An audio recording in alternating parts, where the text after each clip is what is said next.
اوس صدقې په بل اعتبار سره دوه قسمونه بیانوي، یو پټه صدقه او بل ښکاره صدقه. دواړه جایز دي، دواړه جایز دي. غوره هغه پټه صدقه ده. بعضو علماو د دې خبرې وضاحت داسې کړی دی چې صدقه اصل دا دی چې په پټه به ورکې، الا دا که په ښکاره کولو کې فایدې نو بیا یې ښکاره که. لکه دې دپاره یې ورکې چې یاره دا خلک په دې لار باندې روان شي او د الله په لار کې مال ورکړي، نو بیا صدقه خیر دی ښکاره یې ورکړه. عام اوقاتو کې به پټه ورکړي. بعض علما داسې وایي زکات ښکاره ورکوه، نفلي صدقه پټه ورکوه. زکات ښکاره ورکوه یو خو هغه په تا واجب دی، یعنې هغه خلکو ته پته دی چې یاره دا سړی صاحب حیثیت دی، د مال دی جدا دی، خو به زکات ورکوي. بله دا چې دعوت دی خلکو ته چې زکات ورکوي. زکات په تاسو باندې د الله یو لازمي حق دی، ورکوي. نور عام اوقاتو کې غوره څه دي؟ پټه صدقه ورکول. او په دې کې هغه مشهور حدیث دی، پرون ورته موږ اشاره کړې او صحیح بخاري صحیح مسلم کې دی چې سبعة یظلهم الله فی ظله یوم لا ظل الا ظله. اووه قسمه خلک دي چې د عرش په سوري کې به ولاړې قیامت به ورځ. یو پکې دی ورجل تصدق بصدقه فاخفاها حتى لا تعلم شماله ما تنفق يمينه. یو سړی دومره په پټه صدقه ورکوي چې د ګس لاس ته هم پته نه لګي چې دی ښی څه ورکړي دي. او یو حدیث کې داسې هم راځي، امام ترمذي راوړی دی، صدقة السر تطفئ غضب الرب. پټه صدقه د الله غضب ختموي. پټې صدقې د الله غضب ختموي. نو د الله سره چې تجارت کې مطمئن اوسه، هغه ته د یوې روپۍ، د یوې پیسې، د یوې زرې پته ده، نو په دې مه هېرېږه چې دا به ضایع شي. او چې د الله سره تجارت کې نو هم خپل او د الله په منځ کې ساته، مخلوقاتو ته مه ښایه، الا دا چې ښکاره کولو کې څه مصلحت وي. إن تبدوا الصدقات فنعما هي. کتاسو ښکاره کوئ صدقې نو ښه دي دغه، دا هم صحیح دی. ښکاره صدقې ورکول دا هم صحیح دی، خو دې کې به نیت هغه خالص د الله رضا یې. ګورئ دا نیت راټینګول نه دا ډېر ګران کار دی، ځکه سلفو به وي د ټولو نه ګران کار هغه د نیت د الله دپاره خالص ګرځول دي. دا وي ډېر ګران کار دی، ځکه چې شیطان به دې زړه ته کله یو راچي، کله بل ته پیسې راواغېستې ورکوې د الله په لار کې، نو شیطان به ته زړه ته راواچي چې یاره څومره جواد او کریم یې، څومره سخي، څومره ته دیندار یې، او وګوره هغه پلانې ناست دی، دا خبره لږه په تیزه وکړه، هغه پلانې ناست دی، نو هغه ته هم بیا بیان. دا قسمه خبرو کې به شیطان ته راټینګوي، او ته به کوشش کوې چې د هر څه نه ځان بچ ساتې. وَإِن تُخْفُوهَا او که تاسو یې پټې ورکوئ، وَتُؤْتُوهَا الْفُقَرَاءَ او ورکوئ هغه فقیرانو ته، فهو خیر لکم نو دا ډېره غوره ده تاسو لره. دا بیا ډېره غوره ده.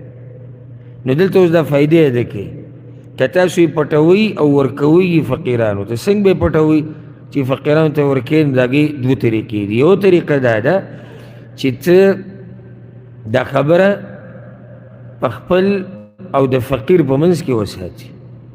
الله ته اول پته وي، بیا تاسو دواړو ته پته وي. دا پټول دي صدقه، چې تا هغه سره دا معامله کومه چې ستا او د هغه په منځ کې راله، چې د دې نه الله خبري، بیا دې تاسو خبري او هېڅوک ته خبر نه کړي. او داسې خلک شتي، داسې مؤمنان چې خپله ښځه او بچي هغه هم د دې نه خبروي چې ما څومره مال د الله په لار کې لګولی. دویمه طریقه دا ده چې کله سړي ته پته ولګي چې یاره دا فقیر، بعض داسې فقیران چې هغوی د خپل عزت نفس ډېر خیال ساتي، او هغوی داسې په دې خفه کېږي او دا نه خوښوي چې څوک ورته ووایي چې دا جو ته زکات واله او دا جو ته صدقه نه په څه طریقې هغه ته ور ورسوه په څه طریقې هغه ته ور ورسوه خو ګوره دا غټ ایمان غواړي ځکه چې دا سړی به نه تعیني نه به دله صفت کوي نه به ستا تذکیره په مجلسونو کې کېږي دا ګران کار دی دا آسان کار نه دی ګوره دا څه دی ګران کار دی نو چې الله دپاره دې څه ورکړو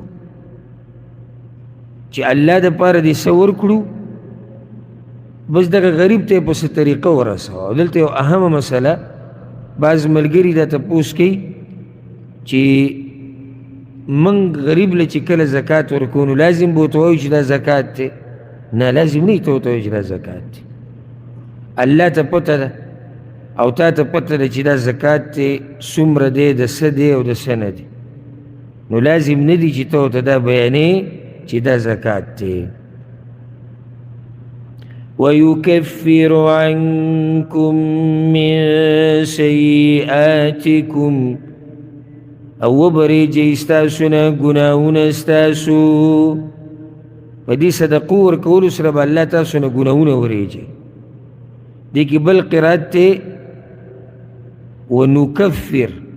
ونكفر او ونكفرو دې کې درې قراتونه دي ويكفرو او وبریږي هغه الله ونكفرو الله وي موږ به وریږو تاسو نه ګناهونه او په جزم سرم دی ونكفر عنكم من سيئاتكم والله بما تعملون خبير او الله پاک عملونو چې تاسو یې کوئ خبردار دی اشاره دی ته که چا په زړه کې دا یېره راشي چې یاره دا خو به زه پټې صدقې ورکوم نو دا به څه کي نو الله وي ما ته خو پته ده که اراده دې دی چې الله دپاره یې ورکوې نو الله څه وایي زه دې خبردار یم دا پوره نه ده او که اخوا نور مقصدونه دي نو هغه خو بیا په پټو صدقو کې هغه بیا نه پوره کېږي که ځان مشهورې او چې خلک دې صفت وکړي او چې ستا بدله بیا درکړي او تا سره دقې شان معامله وکړي بیا نو دا خو بیا نه کېږي اوس الله سبحانه وتعالی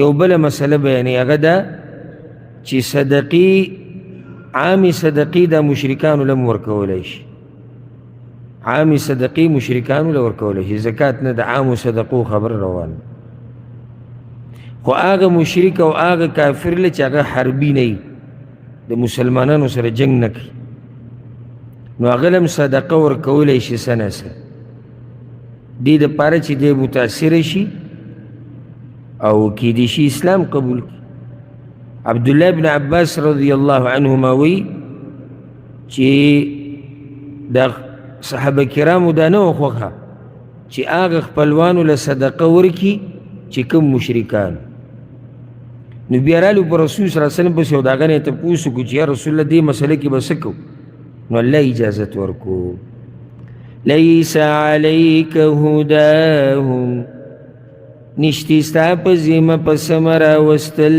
د دوی ولكن الله يهدي من يشاء او مگر الله په سمه لار راولي هغه چا لره چې ویې غواړي یعنې دا مشرک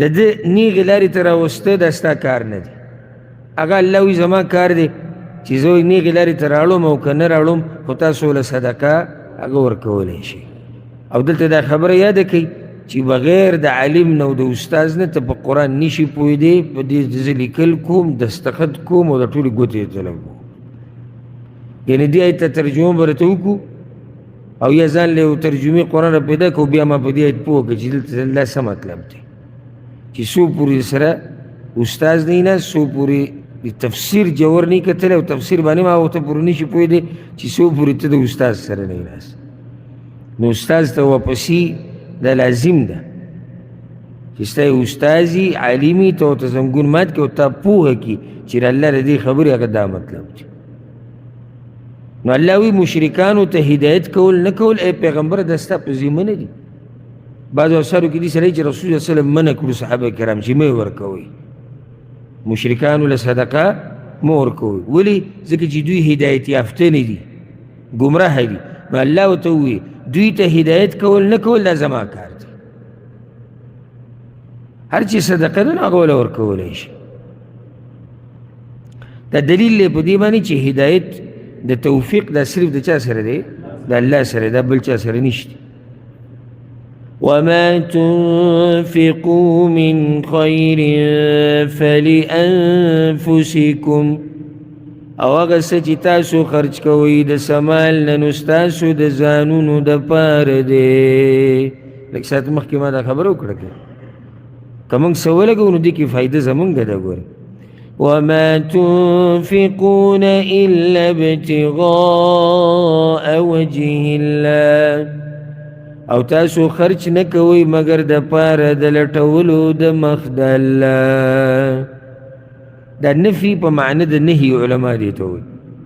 معنی دې خبرې دا ده چې الله وایي مه لګوئ مال مگر د لټولو د مخ د الله دپاره. یا شان د مؤمنانو بیانیږي چې مؤمن مال نه لګوي مگر د الله د مخ لټولو دپاره. دې ځای نه ثابتو شو چې د الله مخ شتي څنګه چې د هغه د شان سره ښایي. بعض وی د الله رضا، نو دا معنی ته هله کولی شي چې کله د الله دپاره د مخ د صفت مني چې او شتي د الله مخ، ځکه چې قرآن نور ځایونه هم ثابت دی. نو که بیا ته دلته دا وي چې دې مطلب د الله رضا لټول دي نو بیا هم څه ګنجایش پکې شتي. خو که سړی وي مخ د الله سړی څنګه لټوي؟ نو د الله د دیدن لټولو کوشش کوي سړی. ولې دا مال لګی لکه د الله په لار کې چې زه په آخرت کې د الله مخ وینم، د الله دیدن وکړم. او د هر مؤمن دا غوښتنه ده او دا طلب دی او کوشش دی دپاره کوي. نو څه چې لګي هغه به د الله د رضا دپاره لګي. دلته دوه خبرې. یوه الله وایي څه چې تاسو لګوئ دا ستاسو د ځانونو دپاره دي.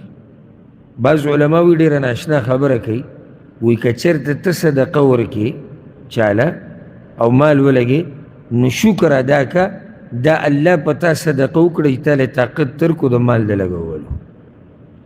یعنی ته دې ته سوچ مه کوه چې ما څه چل وکړو، ما توره وواله، بلکې شکر د الله ادا که چې تا له موقع درکړه چې ته د هغه په لار کې مال ولګې. ته شکر ادا که، په دې انتظار مه کښېنه چې خلک ستا شکریه ادا کړي. ته د الله شکر ادا که چې الله تعالی طاقت درکو چې د هغه په لار کې مال ولګې. د ډېرو خلکو سره ډېر مالونه دي خو الله هغوی له د طاقت نه ورکوي چې د هغه په لار کې ولګي. بله مسله، مؤمن چې سم لګوي د الله د رضا دپاره به یې لګوي، ده ته اجر میلاویږي.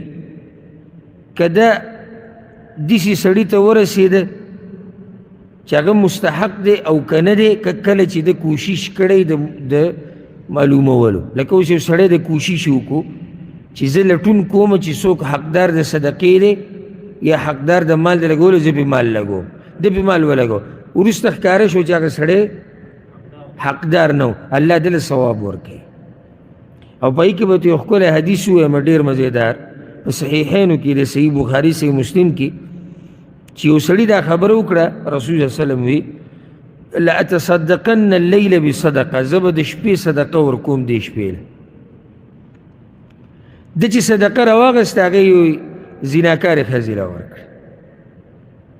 فاصبح الناس يتحدثون، سهار ټولو خلکو با شروع کړو چې تصدق على زانیه، ګوره زیناکارې ښځې له پیسې ورکړې صدقه یې ورکړه.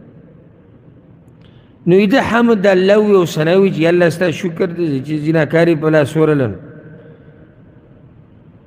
خو بیا وي چې زه بله صدقه به دې شپې له ورکوم. چې صدقې راواغسته فوضعها فی یدي غني دی او مالداره سړي له ورکړه. سحر خلکو با شروع کو چې تصدق اللیلة علی غنی، د شپې خو غني له سړي صدقه ورکړې، مالداره سړي له ورکړې. هغه بیا هم د الله حمد او ثنا وي چې زه الله په دې شکر دی، وایي زه به صدقه ورکوم دې شپې له. چې د صدقه راواغسته فوضعها فی یدي، ساري غل له ورکړه. سحر خلقو با شروع کو چی تصدق اللیل علی سارق دا غلبانی صدقو اگر اللہ حمد ویستو نو ویدت اولی شو رسول صلی اللہ علیہ وسلم وید اما صدقتک فقد قبلت ستاغ صدقی اللہ طولی قبولی کری تھی طولی صدقی قبولی شی ذکر چیل دا مقصد اگر دا اللہ رضا لٹول وسوار واما الزانیة فلعلها ان تستعف بها عن زنا اگر زناکار کی دیشی دا صدقی دلا سد زنانا بندش ولعل الغنی يعتبر فينفق مما اعطاه الله او کی دیشی اگر مالدارت عبرت والی و اغم دی جیب نصر او بیسی چیر غریب یعنی سڑے مال راکیب سے مالدار پکارے چی ما ورکولے خلکول ولعل السارق ان يستعف بها عن سرقته و کی دیشی دا غلب کی دی غلا کولو نمانش مقصد دا خبری داو چی تر اللہ پلار کے مال لگوا دا نزعی کی خو چی کلی تر اللہ دا رضا لٹھولو دا پارا ہو رہی